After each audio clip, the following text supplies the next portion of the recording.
What's good, peasants? My name is JB, and we have some detailed patch notes for the new patch that is going to be going on to the PTS, I believe tomorrow, as you guys are seeing this video, maybe today, depending on when this video goes up. But these changes are typically very close, if not one-to-one, to what we end up getting in the main game eventually. So I wanted to go ahead and make a quick video on them just so we could talk about them a little bit. And yeah, shout out to El Chico Eevee and ENT or IENT, whatever, the person who actually detailed the notes. So let's go ahead and go over them. And I wasn't really planning on making a video on this, but one of the funniest things of all time happened in this patch, and I am so happy for this. And if you've been around the channel for a while, you will understand why I'm super happy about one of these changes. Oh my god, is my favorite thing Pokemon Unite has ever done. Let's go ahead and get into it. And it's mostly for troll reasons, but you'll see here in a minute. So first and foremost, we have Umbreon getting its boosted auto healing decrease from 10% or from 12% down to 10% missing HP. So just an overall nerf to its boosted auto healing should help you know, deal with some of its sustainability. Foul Play also got nerfed from 100% attack plus 250 to 80% attack plus 200, so about a 20% nerf overall if I'm doing my math properly there. And it also had the scaling of the opponent's attack go down by, I want to say, 20% too, if that math checks out. Either way, fairly sizable nerfs to boosted auto and Foul Play should again help with the sustainability of this Pokemon and help with the stuns a little bit, although they didn't nerf the stun on Foul Play or the push on Foul Play. They buffed the cooldown on Wish, which will make my permanent Wish build even better, so you might have to run that back now that they're knocking a full second off of Wish's cooldown. I believe we'll be able to get the cooldown to around 3 seconds if you go full cooldown, which could be disgustingly good.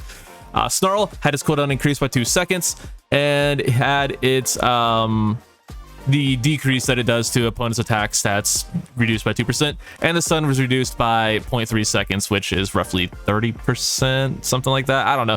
Big stun decrease on Snarl, which is very nice, and they also decreased the stun for Snarl Plus from 1.5 seconds to 1 second. So big nerfs to Snarl's damage, cooldown, and, well, not really damage. It's damage decrease, it's stun, and yeah, and it's cooldown. So nice nerfs to Snarl. I think Umbreon's probably still going to be pretty good with these nerfs. And then for Chandelure, next up we have just some cooldown nerfs to Overheat, Overheat Plus, and Imprison. I don't think these are going to be too impactful for Chandelure. It's still going to do a ton of damage. You're just going to have to play a little bit safer when your cooldowns aren't up. And then Imprison getting a nerf to its cooldown is honestly fine. Imprison was super broken, especially in competitive play when it did get played. It's very good, and Imprison is just one of those really annoying abilities that it's kind of tough to play around, so I'm overall fine with the nerf to that cooldown. Should still be really good though. I don't think, typically when Pokemon just get cooldown nerfs, they're usually fine, so I don't see this instance being any different. Next up, we have Leafeon actually getting a buff to Solar Blade, and quite a sizable one, going from 182% scaling to 200% scaling. Jesus Christ. And I believe that is just the uncharged version. I'm not really sure how this all maths out, but overall it looks like a pretty sizable increase across the board to Solar Blade's not only scaling but just base damage.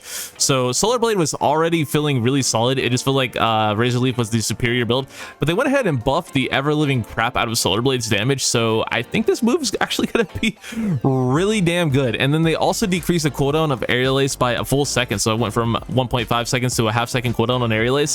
Maybe you'll be able to get a little bit more use out of this move, but I don't think so, because the move just doesn't do damage and it doesn't build up your passive gauge thing, your thing that makes Solar Blade do damage, your thing that gives you your big boost. It doesn't fill that gauge up, whereas Leaf Blade does, which Leaf Blade did receive a pretty sizable nerf. Looks like they cut the damage by about half, which honestly makes sense. Leaf Blade was really overpowered, and they also raised the cooldown by a second. But I do still think Leaf Blade will probably still be the preferred build, because like I said, you do build your passive, you do build the bar with Leaf Blade, so I think you'll probably still want to play that. Maybe if Aerial Ace, it feels just so good, like you always have it up, but there is the charge time still too. So it just depends on how much you have Aerial Ace up. If it's literally constantly up, then you'll probably play it, maybe. But I just think building your passive is too valuable that you might still want to play Leaf Blade. But overall, fine changes. I think its Unite move is still going to be absolutely disgusting, and they didn't touch Razor Leaf, so I think Leafeon's still going to be pretty good overall. So I don't think these are really going to affect too much. You might just see Leaf Blade played a little bit more, and you might actually see Aerial Ace played, you know, occasionally. Duraludon actually getting some pretty cool nerfs. I really love this. Duraludon, the problem I had with Duraludon was it was never a character that people fought with. It was always just a LOL, I'm going to go rip the objective bot. And they nerfed the crap out of the damage that Duraludon does to wild Pokemon. So your boosted auto now does 800 less damage to wild Pokemon. Flash Cannon's boosted auto does less damage to wild Pokemon, but they did buff the cooldown of Flash Cannon, so I guess now you can be a sitting duck for any and all stuns and melee characters more often. So yeah, Flash Cannon still griefing, don't at me. Dragon Pulse, they lowered the cooldown on that as well, but they also lowered the damage that it does to wild Pokemon quite significantly by about 300 per mark, or 350 per mark, and then 300 when you have, you know, the full ring. And then for Stealth Rock, they buffed the speed reduction by 10%, which is nice. And so they made Stealth Rock a little bit more viable. Probably still won't play it too much over Dragon Tail just because the mobility is so useful. And overall, I really like these changes to Duraludon. It made it more competent when team fighting and made it less of a I'm only here to rip the objective button. So big fan of these changes to Duraludon. Should make it more of a team player, which I think it was really good at anyway. So yeah, A press more instead of B press. I like that change. And then Dragonite Hyper Beam, they nerfed the cooldown from 8 seconds to 10 seconds. I think this is a fair change. The way Dragonite was just doing so freaking much damage with Hyper Beam post the buffs to Dragonite's attack and attack stat, just the last round of buffs Dragonite got. I think this is a fair nerf because yeah, Hyper Beam being up so often, just getting off a ton of damage. I think that's an overall fair nerf. Maybe 9 seconds would have been a little bit more fair. Maybe a full 2 seconds is a little bit harsh, but I'm kind of okay with that. And now, I don't know if it's the first one on this page, but I know it's on this page. This is the funniest thing Pokemon Unite has ever done, and a lot of people are salty in the comments about it. Like, yeah. Let's go ahead and talk about it. All right, it's not the first one. It's the second one. Okay, so Lucario got an extreme speed buff by about 10%. On its attack, and yeah, just about 10% overall buff to extreme speed damage. That's fine. Extreme speed wasn't really being played at all just because there are so many stuns in the game, so it doing a little bit more damage is fine. And then they lowered the cooldown on close combat by about 1.5 seconds, and they buffed its Unite move cooldown, so Lucario should be a little bit more viable. I'm always skeptical of giving this Pokemon buffs because of how dominant it was for the first year of this game, but you know, a little bit of tweak here and there won't hurt anything. I think extreme speed will probably be pretty good, so I'm happy with that. And now the best thing about this entire patch. Okay, that's not true. The thing below this is probably the best thing about this patch, but I am so happy that this happened. So they buffed Zoroark's discharge by 2 seconds, giving it a 2-second cooldown decrease. That is super good. Zoroark discharge was already one of the better builds in the game. Like, discharge is so good. And I think honestly, this might be all Zoroark needs to be meta. I know that's a crazy thing to say. Give it its level up moves, give it its level up moves. But if you've been around the channel for a minute, you know how against that I've been for the longest time, because you give this Pokemon 5, 7, 9 as it was before this, it would break the game. But what they're doing here is they're setting it up to potentially do that a little bit later. Giving Discharge a little bit of a cooldown decrease to see how broken it'll be, because I do think this will be very, very good for it. I think they're going to need to tweak Discharge's damage a little bit in the future, because I think this is going to be insane. And then the big one, they nerfed Wild Charge. If you have been watching my channel for a long time, you know how broken I think this move is. I think this is one of the most broken moves in the entire game, and they nerfed the damage by 50% and raised the cooldown. Thank you. Wild Charge is one of the most overpowered moves in this entire game. It made you completely untargetable, and you were a tank shredder as a physical attacker. The reason people did not know how broken Wild Charge was because Zoroark had one of the lowest pick rates in the game for a long ass time. But I am telling you, you run into a good Wild Charge Zoroark, that thing is shredding everything. That move is extremely broken, and they nerfed it by half. I am so happy that this is a thing. They are setting Zoroark up to eventually have the 579 level up curve. They want to do it slowly because, like I said, like I've been saying for a year or more, if you gave it 579 the way it was, it would break the game. They're nerfing it / buffing it. They're tweaking it. It's going to happen sooner rather than later, but this Wild Charge nerf was absolutely necessary. And don't be surprised if Discharge is very, very, very good this patch, and it ends up getting nerfed in the patch after this. So yeah, Zoroark, big changes are coming. This Pokemon's going to be really good really soon. Just keep an eye on it.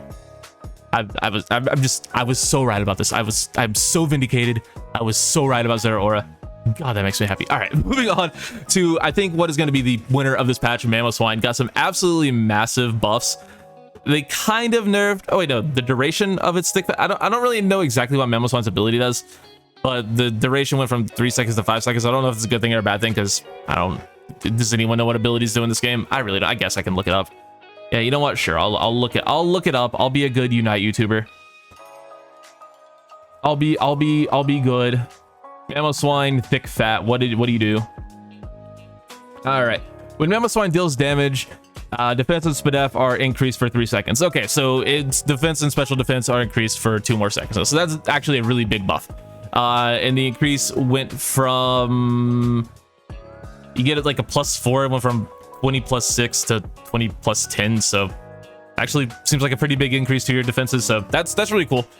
Then Ice Fang getting a massive, and I mean massive buff to its scaling from 60% to 175%, and then 180% to 225% on its scaling. And then its base damage going up from let's see, 170 to 180 and the 510 to 540. So massive buffs to Ice Fang.